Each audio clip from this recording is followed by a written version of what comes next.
Film की शुरुआत होती है सैम नाम के एक बंदे से जो ट्रेन में सफर कर रहा होता है। उसकी जिंदगी बिल्कुल भी ठीक नहीं चल रही होती। हर मोड़ पर उसे परेशानी का सामना करना पड़ता है। पता चलता है कि वो एक सुनसान रेगिस्तान जैसे शहर जा रहा है जहाँ उसे नई नौकरी शुरू करनी है। ट्रेन में वो अकेला बैठ के खाना खा रहा होता है और उसके सामने एक औरत बैठी होती है, साथ उसका बच्चा भी होता है। सैम उसके हालात देख के अपना खाना उसे दे देता है। अब जब वो स्टेशन पर उतरता है तो पूरी जगह खाली होती है। हालांकि कंपनी ने कहा था कि रिक नाम का एक बंदा होगा जो उसे लेने आएगा। सैम इधर उधर देखता है, फिर उसे कमरे में एक आदमी दिखाई देता है। सैम उससे बात करने की कोशिश करता है पर वो बंदा उसे इग्नोर कर देता है। सैम उससे पूछता है बाथरूम कहाँ है, तो वो बंदा बस इशारे से बता देता है। सैम को उस पर गुस्सा आता है पर वो चुप रहता है और वॉशरूम चला जाता है। फारिग होने के बाद बाहर से एक आदमी की आवाज आती है, जल्दी निकलो भाई, यहाँ पानी भी पैसों का है। असल में यही वो रिक है जो सैम को कंपनी तक पहुंचाने वाला है। सैम कहता है हो गया भाई, बस निकल रहा हूँ। अब दोनों गाड़ी में बैठते हैं और कंपनी की तरफ रवाना होते हैं। रास्ते में रिक बोलता है तुझे $300 देने होंगे ट्रैवल के। सैम चौंक के कहता है यार कंपनी ने तो कहा था $200। रिक गुस्से में कहता है अगर 300 दे सकता है तो ठीक, नहीं तो उतर जा। सैम सोचता है कि कोई दूसरा रास्ता तो है नहीं,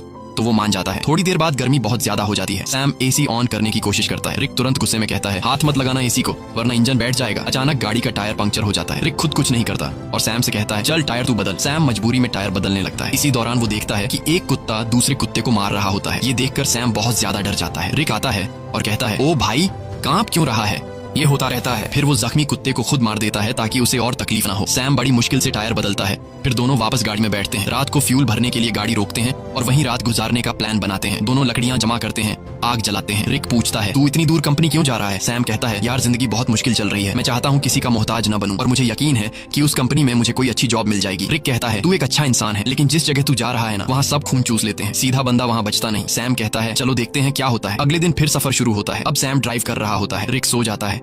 गर्मी ज्यादा होने की वजह से सैम चुपके से एसी ऑन कर देता है। थोड़ी देर बाद इंजन बैठ जाता है। रिक जाग जाता है और सैम पर गुस्सा हो जाता है। ओ भाई मैंने तुझे कहा था ना एसी को मत छेड़। वो गुस्से से गाड़ी से बाहर निकल जाता है। सैम भी उतरता है और रिक से माफी मांगता है। रिक को और गुस्सा चढ़ जाता है, बोलता है चुप कर, तेरी आवाज ना सुनूं। इसके बाद सैम पेशाब करने जाता है। थोड़ा दूर जाकर वो एक चमकता हुआ पत्थर देखता है। करीब जाकर जब वो गौर से देखता है तो पता चलता है कि ये तो खालिस सोना है। वो फौरन रिक को बुलाता है, वो इधर आ, चेक कर, कहीं मैं सपना तो नहीं देख रहा। रिक जैसे ही देखता है शॉक हो जाता है। वो लाइटर निकालता है, आग जलाकर चट्टान पर रखता है, बोलता है अगर काला हुआ तो नॉर्मल पत्थर वरना खालिस सोना। चट्टान जैसी की तैसी रहती है, मतलब सोना कंफर्म। अब दोनों सामान निकालते हैं, गड्ढा खोदने लगते हैं ताकि सोना निकाल सके। पूरी ताकत लगाते हैं लेकिन चट्टान हिलती भी नहीं। रिक रस्सी की मदद से सोने को गाड़ी से बांधने की कोशिश करता है ताकि खींच सके, लेकिन रस्सी टूट जाती है क्योंकि सोना भारी होता है। इसके बाद दोनों लगे रहते हैं, सारा दिन खुदाई करते हैं। अब सूरज डूबने लगता है। रिक कहता है जल्दी से लकड़ियां जमा कर क्योंकि जंगली कुत्ते आसपास घूम रहे हैं, रात को हमें काट लेंगे। अगर हम आग जला लें तो वो डर के भाग जाएंगे। दोनों लकड़ियां जमा करते हैं, आग जलाते हैं, खुशी में गाने बजाने और नाचने लगते हैं। रिक सैम को गले लगाकर कहता है तुझे मैं फुल एसी वाली कार दिलाऊंगा।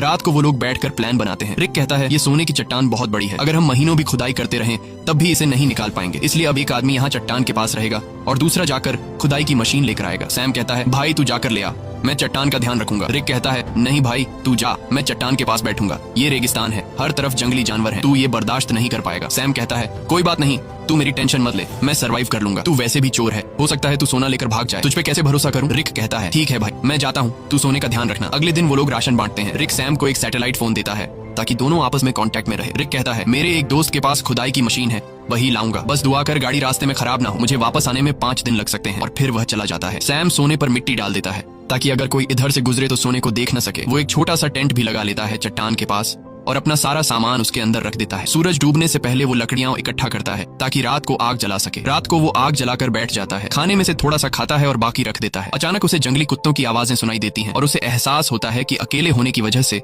वो आसान शिकार है। वो डर जाता है और चाकू हाथ में लेकर सो जाता है। अगली सुबह सूरज की तेज धूप से उसकी आंख खुलती है। बहुत गर्मी और थकावट होती है, नींद पूरी नहीं हुई होती और सूरज की तपिश उसकी स्किन जला रही होती है। तभी सैटेलाइट फोन की बेल सुनाई देती है। सैम दौड़कर फोन तक जाता है लेकिन कॉल कट चुकी होती है। वो टेंट में बैठा सोने को देख रहा होता है और सोचता है कि सोना बेचकर सबसे पहले एक बड़ा घर खरीदूंगा। फिर सैम पास के इलाके में घूमता है। थोड़ी दूरी पर उसे एक क्रैश प्लेन दिखाई देता है। वो फौरन उस क्रैश प्लेन के पास जाता है और वहीं रहने का फैसला करता है, लेकिन वहां से सोने की चट्टान उसकी नजरों से दूर होती है, इसलिए वो प्लेन के कुछ टुकड़े उठाकर चट्टान के पास एक टेंट बना लेता है। सैम कुछ देर के लिए आराम करने लगता है ताकि पानी की बचत हो और थकान कम हो। अचानक बाहर से कुछ ऐसी आवाजें सुनाई देती हैं जैसे कोई सोने की चट्टान चोरी कर रहा हो। वो बाहर निकलता है लेकिन कुछ नहीं होता, चट्टान वैसे की वैसे होती है। वो चट्टान के पास बैठ जाता है। तभी उसे एक आइडिया आता है कि क्यों ना चट्टान से एक सोने का टुकड़ा काट लिया जाए। सैम पत्थर उठाकर सोने को तोड़ने लगता है और वो सोने का एक बड़ा सा टुकड़ा तोड़ने में कामयाब हो जाता है और उस पर से मिट्टी साफ कर अपने पास रख लेता है। इसी दौरान रिक की कॉल आती है। सैम बोलता है, ओ भाई तू है कहाँ? सूरज ने मेरा हाल बुरा कर दिया है। रिक कहता है,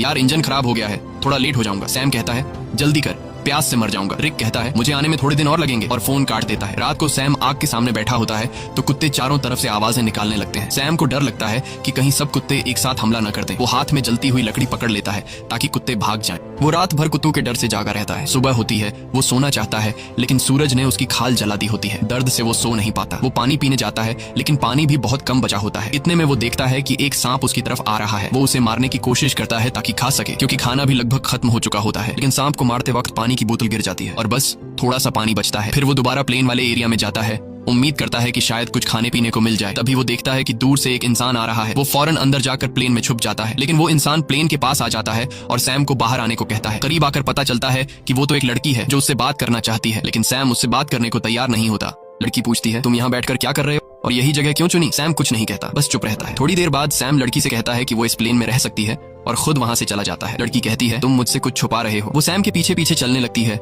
और उसके साथ कैंप तक पहुंच जाती है। वो बार बार सैम से पूछती है, तुम यहाँ कैसे पहुंचे? अब सैम घबरा जाता है। वो सोचता है, इससे पहले कि ये सोना देख ले, किसी तरह इसे यहाँ से भगा दूं। सैम लड़की से कहता है, क्यों आई हो मेरे पीछे? यहाँ तुम्हारी कोई जरूरत नहीं है, तुम्हें यहाँ से चले जाना चाहिए। लड़की कहती है, मैं तब तक नहीं जाऊंगी जब तक ये ना पता चल जाए कि तुम मुझे यहाँ से भगाने की कोशिश क्यों कर रहे हो। जरूर तुम मुझसे कोई राज छुपा रहे हो। उसी वक्त उसकी नजर सोने पर पड़ती है। वो कहती है, अच्छा तो ये बात है, पूरे सोने के मालिक बन बैठे हो, ये सारा खजाना अकेले ले जाओगे? अब मेरी बात सुन, मैं तब तक यहाँ से नहीं जाऊंगी जब तक इसमें से मुझे आधा हिस्सा नहीं मिलेगा। सैम को गुस्सा आ जाता है। वो डंडा उठाता है और सीधे उसके सिर पर मारता है। लड़की वहीं मर जाती है। सैम सदमे में आ जाता है। उसे यकीन नहीं होता कि उसने लालच में आकर किसी को मार डाला।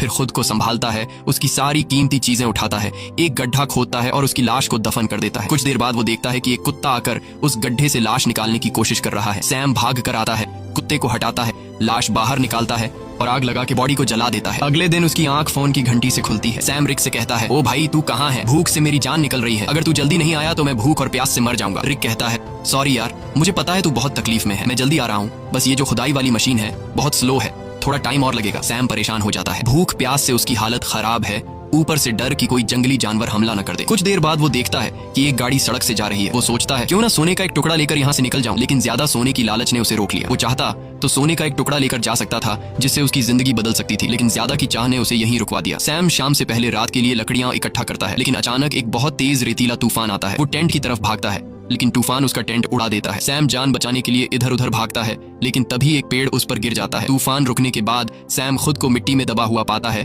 और एक लकड़ी का टुकड़ा उसके पेट के आर पार निकला होता है। पर सैम के मन में सोने की लालच इतनी भर चुकी थी कि वो पेट से लकड़ी निकालने के बजाय सीधे सोने की जगह की ओर जाता है। वो चारों तरफ सोने को ढूंढता है और आखिरकार एक टुकड़ा मिल ही जाता है। सैम खुशी से झूम उठता है। फिर वो अपने पेट से लकड़ी निकालता है और जख्म से बहुत खून निकलने लगता है। वो कपड़े का टुकड़ा लेकर जख्म बांधता है, लेकिन खून रुकता नहीं। मजबूरी में वो आग जलाकर एक डिब्बे का टुकड़ा गर्म करता है और जख्म पर लगाता है।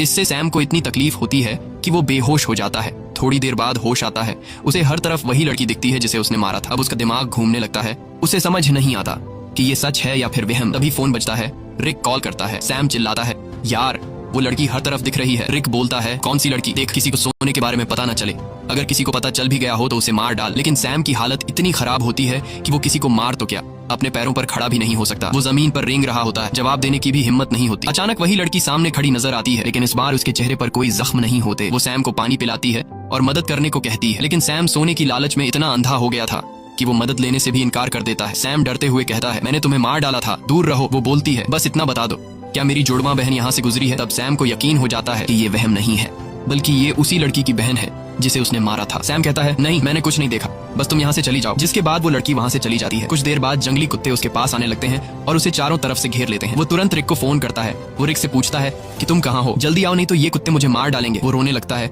रिक से रिक्वेस्ट करता है कि प्लीज जल्दी आ जाओ, मैं मरने वाला हूँ। रिक कहता है, रुक जा, मैं बस पहुंचने वाला हूं। तभी अचानक कुत्ते हमला कर देते हैं। एक एक करके सब उसे नोचने लगते हैं। यहाँ हम देखते हैं कि रिक सैम से दूर बैठकर दूरबीन से सब कुछ देख रहा होता है। असल में वो कई दिन पहले मशीन लेकर वहां पहुंच गया था और बस वो सैम के मरने का इंतजार कर रहा था ताकि वो अकेले सारा का सारा सोना ले जा सके। जिसके बाद रिक छिपकर खड़ा होता है। वो देखता है कि सैम को जंगली कुत्ते घसीट कर ले जा रहे हैं। तब भी सैम सोने की तरफ देख रहा होता है। जिसके बाद जंगली कुत्ते सैम को नोच नोच कर खा जाते हैं। रिक को जब पक्का यकीन हो जाता है कि सैम मर गया है, वो गाड़ी लेकर सोना उठाने आता है, लेकिन अचानक एक तीर आकर सीधे उसके सीने में लगता है और वो भी मर जाता है। ये तीर चलाने वाली कोई और नहीं बल्कि वही लड़की की जुड़वा बहन होती है।